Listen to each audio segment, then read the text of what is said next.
वंशिका उपाध्याय, मैं कक्षा 9 की छात्रा तथा आप सभी के समक्ष आज नारी दिवस पर अपनी सुंदर कविता प्रस्तुत करने जा रही हूँ। आशा करती हूँ कि मेरी कविता आप सबका मन मोह लेगी। नारी आओ बोलो, नारी आओ बोलो, बरसों से जो बंद पड़े हैं उन नैनों को खोलो। नारी आओ बोलो, नारी आओ बोलो।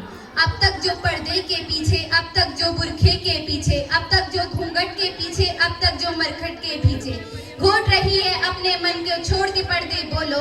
नारी आओ बोलो, नारी आओ बोलो। सबसे पहला प्रश्न करो उन महिलाओं से जाकर, सबसे पहला प्रश्न करो उन महिलाओं से जाकर, रोई लड़की होने पर हंसी पुत्र को पाकर, रोई लड़की होने पर हंसी पुत्र को पाकर। नारी होकर नारी को ही छोटा समझा सबने, नारी होकर नारी को ही छोटा समझा सबने। नारी होकर नारी ही क्यों लगी हृदय को चुमने, नारी होकर नारी ही क्यों लगी हृदय को चुमने। भेद किया क्यों तुमने जब ना भेद किया था रब ने, भेद किया क्यों तुमने जब ना भेद किया था रब ने।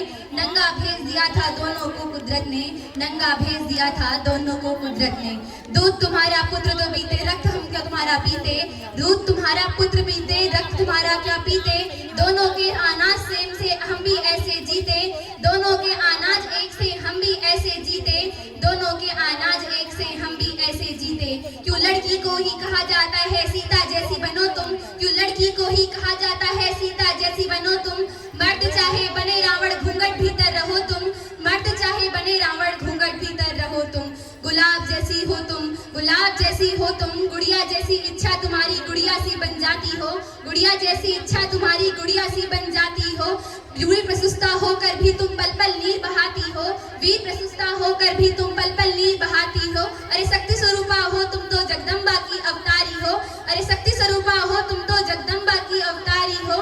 क्या दुर्शासन क्या दुर्योधन तुम स्वयं काल पर भारी हो, क्या दुर्योधन क्या दुर्शोषण तुम स्वयं काल पर भारी हो। धन्यवाद।